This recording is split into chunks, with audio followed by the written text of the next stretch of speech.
Assalamualaikum warahmatullahi wabarakatuh. Alhamdulillahirrabbilalamin. Puji serta syukur saya panjatkan kehadirat Allah Subhanahu wa Ta'ala karena telah melimpahkan rahmat serta karunia-Nya sehingga saya dapat menyelesaikan proposal penelitian saya tepat waktu.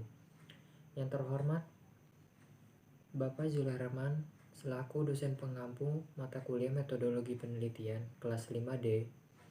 Saya Hakim Mufadol, mahasiswa PGSD FKIP UPAMK dengan nomor NIM 180 1025 136 akan mempresentasikan proposal penelitian saya yang berjudul Pengaruh Peran Orang Tua terhadap Motivasi Belajar Siswa dalam Pembelajaran Daring di kelas 6 Sekolah Dasar pada Sekolah Dasar Sukmajaya 1 Depok. Yang pertama yaitu bab 1, pendahuluan. Pendahuluan berisikan tentang yang pertama latar belakang masalah, yang kedua fokus dan subfokus penelitian, yang ketiga pertanyaan penelitian, yang keempat tujuan penelitian, dan yang terakhir manfaat penelitian. Latar belakang masalah. Pendidikan adalah hal penting yang selalu diutamakan oleh para orang tua. Orang tua menciptakan suasana yang nyaman di rumah sehingga diharapkan anak bisa belajar dengan lebih baik. Namun pada kenyataannya peran keluarga saat ini melemah. Hal ini dikarenakan perubahan sosial, politik, dan budaya yang terjadi. Keadaan ini memiliki andil yang besar terhadap kebebasan anak dari orang tua.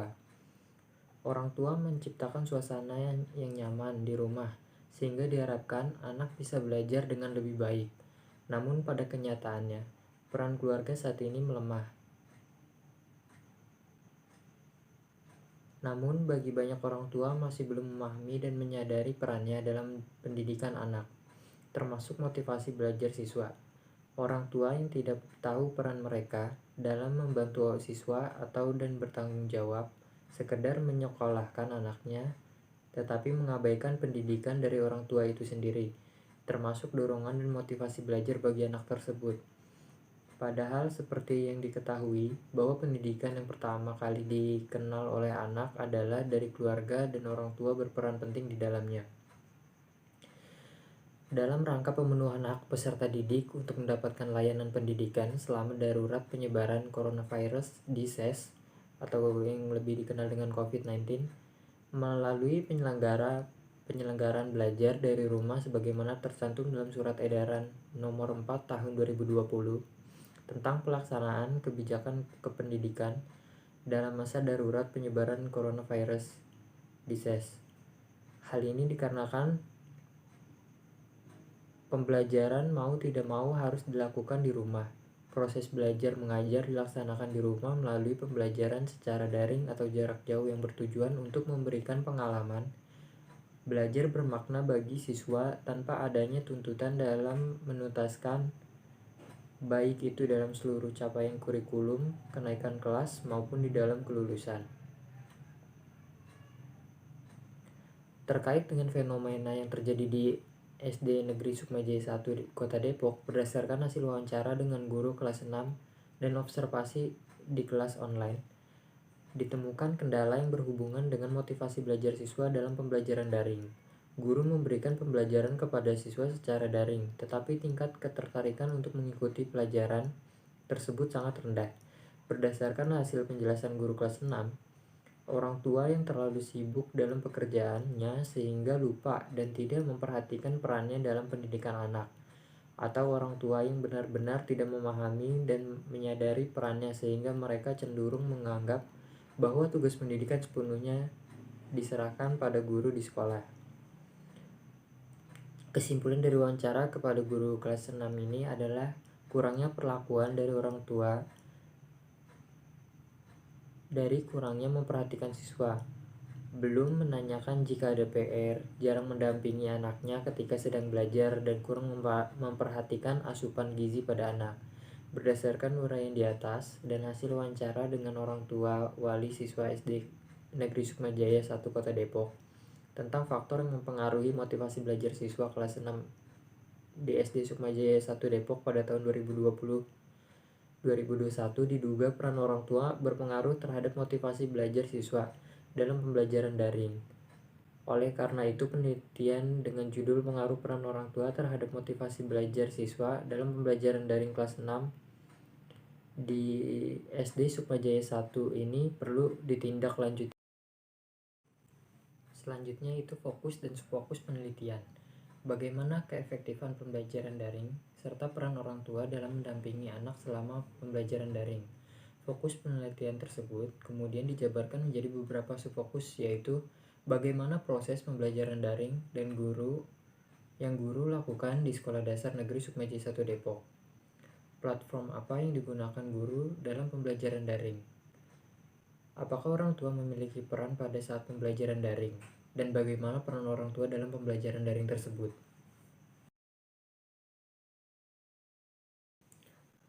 Berdasarkan rumusan masalah, timbul pertanyaan penelitian. Bagaimana pengaruh peran orang tua terhadap motivasi belajar siswa dalam pembelajaran daring kelas 6 di SDN Sukmajaya 1 Depok? Selanjutnya, tujuan penelitian. Tujuan dari penelitian ini adalah dapat mendeskripsikan perencanaan pengaruh peran orang tua terhadap motivasi belajar siswa dalam pembelajaran daring kelas 6 di SDN Sukmajaya 1 Depok. Manfaat penelitian. Berdasarkan tujuan penelitian yang dipaparkan sebelumnya, penelitian ini bermanfaat bagi institusi dinas penelitian, pihak sekolah, dan para pendidik. Penelitian ini diharapkan dapat memberikan gambaran proporsional tentang pengaruh peran orang tua terhadap motivasi belajar siswa di tingkat kota. Manfaat pihak sekolah. Hasil penelitian dapat dijadikan sebagai bahan pertimbangan untuk lebih memotivasi dan memantapkan komitmen para orang tua tentang pentingnya peran orang tua terhadap motivasi belajar siswa dalam pembelajaran daring. Bagi para pendidik, penelitian ini berguna sebagai bahan untuk memotivasi diri dan meningkatkan kompetensi dan profesionalisme dalam menjalankan tugas dan fungsinya sebagai seorang pendidik yang profesional. Bab 2 Kajian Teori. Kajian teori berisikan mengenai deskripsi, konseptual, fokus, dan subfokus penelitian, dan yang kedua, penelitian yang relevan. Deskripsi konseptual, fokus, dan subfokus penelitian membahas mengenai tentang pengertian peran orang tua dan pembelajaran daring. Pengertian peran orang tua.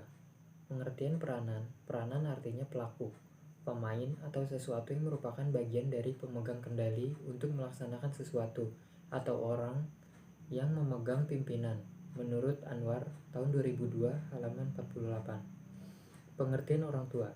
Orang tua dalam Kamus Besar Bahasa Indonesia disebut orang yang sudah berumur, orang yang usianya sudah banyak, ayah dan ibu. Menurut Abdullah, tahun 2014, halaman 86. Orang tua merupakan pendidik pertama dan utama bagi anak-anaknya. Dikatakan pendidik pertama karena di tempat inilah anak mendapatkan pendidikan untuk pertama kalinya, sebelum ia menerima pendidikan yang lainnya. Dikatakan utama karena pendidikan dari tempat ini mempunyai pengaruh. Peran orang tua menjadi sangat penting ketika anak mulai bersekolah di rumah, karena orang tua atau keluarga pada dasarnya adalah tempat pendidikan yang pertama bagi anak. Hal tersebut sesuai dengan pendapat dari Muti'ah yang menyatakan bahwa mengasuh, membina, dan mendidik anak di rumah merupakan kewajiban bagi setiap orang tua dalam usaha membentuk pribadi anak. Orang tua bertugas membantu anak dalam mempersiapkan media yang akan digunakan anak, mendampingi proses belajarnya, dan masih banyak lagi peran orang tua yang dapat dimaksimalkan proses belajar mengajar di rumah melalui daring. Yang kedua adalah pembelajaran daring. Pembelajaran daring melihat dari Kamus Besar Bahasa Indonesia, Kemendikbud menjelaskan, daring adalah akronim dari dalam jaringan, artinya terhubung melalui jaringan atau komputer, internet, dan sebagainya. Jadi kegiatan belajar mengajar guru, dosen, dan siswa atau mahasiswa kini dilakukan secara daring, termasuk pada saat pemberian tugas. Dilansir dalam merdeka.com, diakses pada tanggal 9 November 2020.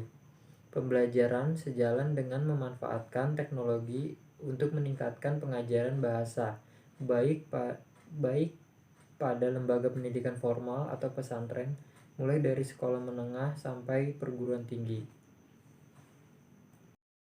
Penelitian yang relevan.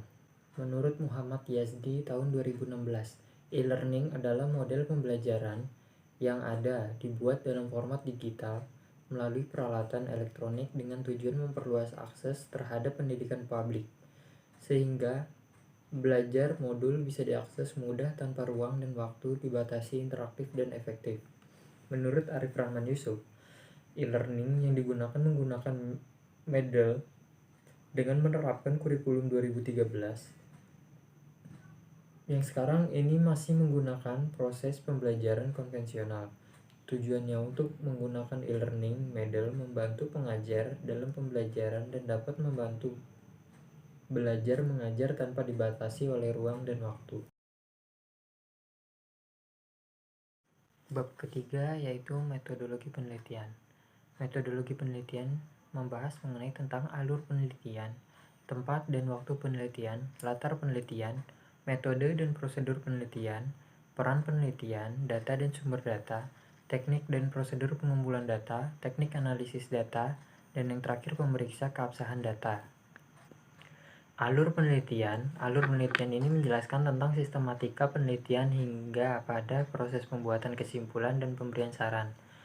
Alur penelitian mulanya yaitu dengan menentukan permasalahan, melakukan studi literatur, penetapan lokasi penelitian, studi pendahuluan, penetapan metode pengumpulan data, analisis data selama penelitian, analisis data setelah validasi dan reliabilitas, dan yang terakhir yaitu hasil atau kesimpulan.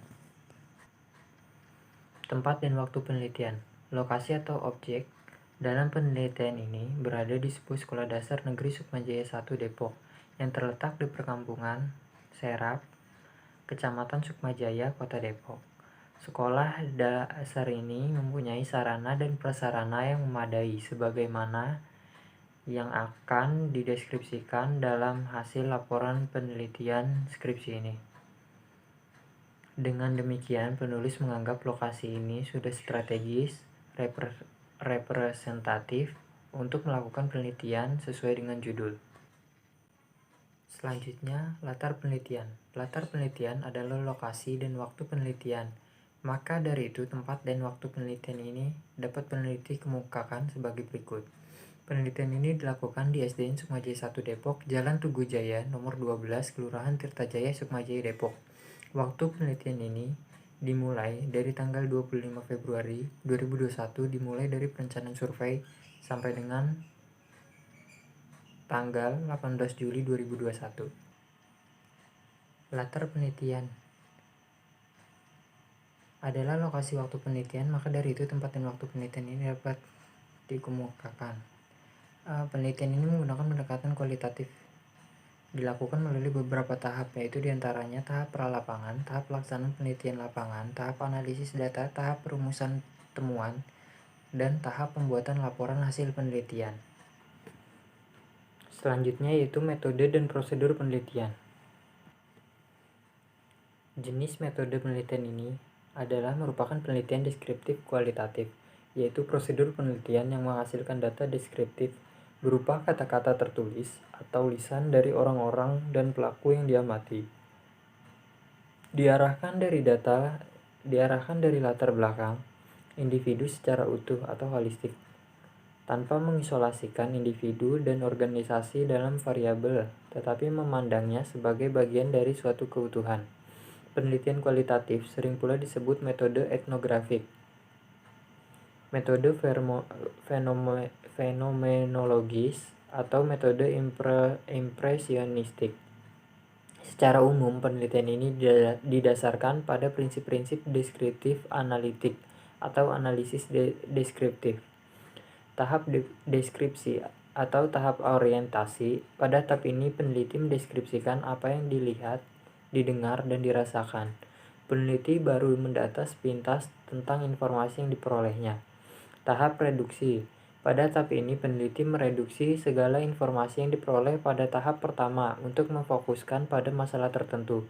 Tahap seleksi. Pada tahap ini peneliti menguraikan fokus yang telah ditetapkan menjadi lebih rinci, kemudian melakukan analisis secara mendalam tentang fokus masalah.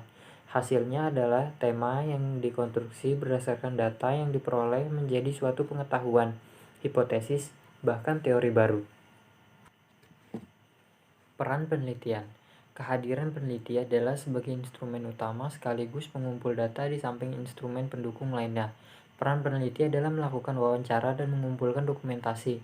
Kehadiran peneliti juga diketahui status sebagai peneliti oleh guru serta siswa kelas 6 SDN Sukmajaya 1 Depok sebagai informan. Data dan sumber data. Data penelitian dikumpulkan baik lewat instrumen pengumpulan data, observasi, wawancara, maupun lewat data dokumentasi. Menurut Loveland, sebagaimana yang dikutip oleh Moleong, menyatakan bahwa sumber data utama dalam penelitian kualitatif ialah kata-kata dan tindakan. Selebihnya adalah data tambahan seperti dokumen dan lain-lain. Jadi kata-kata dan tindakan orang-orang yang diamati atau diwawancarai merupakan sumber data utama, dan dokumen atau sumber tertulis lainnya merupakan data tambahan. Jadi sumber data dalam penelitian ini adalah kata-kata dan tindakan yang diperoleh dari informan yang terkait dengan penelitian. Selanjutnya dokumen atau sumber tertulis lainnya merupakan data tambahan. Adapun yang menjadi sumber data dalam penelitian ini adalah yang pertama Kepala Sekolah SDN Sukmajaya 1 dan Guru Pengajar SDN Sukmajaya 1 Depok. Teknik dan prosedur pengumpulan data. Pengumpulan data merupakan langkah yang sangat penting dalam penelitian. Pengumpulan data adalah prosedur yang sistematis dan standar untuk memperoleh data yang diperlukan. Teknik pengumpulan data dalam penelitian ini dilaksanakan dalam dua cara, yaitu wawancara. Wawancara digunakan untuk mengetahui informasi yang lebih detail dan mendalam dari informan, baik dari guru dan siswa. Dokumentasi. Dokumentasi digunakan dengan maksud untuk memperoleh data dari lokasi penelitian melalui berbagai dokumen yang ada hubungannya dengan penelitian. Teknik analisis data. Pendekatan yang digunakan adalah pendekatan kualitatif yang memiliki karakteristik alami natural setting. Sebagai sumber data langsung, pendekatan ini digunakan karena pendekatan kualitatif ini merupakan pendekatan yang mengungkapkan segala fakta-fakta yang terjadi di lapangan sekolah. Maka peneliti menggunakan pendekatan kualitatif. Jenis penelitian yang digunakan adalah jenis penelitian deskriptif, yaitu suatu penelitian yang dilakukan untuk mempelajari secara intensif tentang situasi dan keadaan dari suatu fenomena. Pada penelitian jenis ini dilakukan wawancara dan dokumentasi untuk dapat mengumpulkan data-data yang valid, sehingga akan diketahui bagaimana upaya meningkatkan kemampuan siswa mengubah pecahan biasa ke desimal.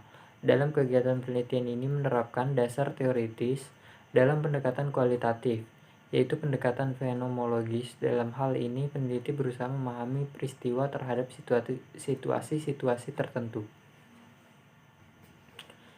Dan yang terakhir ada pemeriksaan keabsahan data. Dalam pengecekan keabsahan data, data yang direduksi adalah data hasil wawancara dan dokumentasi. Dari pengecekan data ini kemudian, data dapat dianalisis. Kegiatan pengecekan hasil temuan dilaksanakan agar keakuratan data tersebut dalam upaya menarik kesimpulan yang tepat dan objektif, sesuai dengan fakta yang di lapangan. Sehingganya, pengecekan keabsahan data mempunyai hal yang sangat penting dalam penelitian. Hal ini disebabkan karena pelaksanaan pengecekan terhadap keabsahan hasil temuan secara cermat dengan menggunakan berbagai teknik yang ada. Diharapkan hasil penelitian benar-benar ilmiah dan dapat dipertanggungjawabkan keabsahannya. Untuk mengadakan pengecekan terhadap keabsahan data dapat dilakukan dengan teknik triangulasi. Sekian yang dapat saya sampaikan, kurang lebihnya mohon maaf apabila ada salah-salah kata dalam ucapan yang tidak berkenan. Wabillahi taufiq wal hidayah. Wassalamualaikum warahmatullahi wabarakatuh.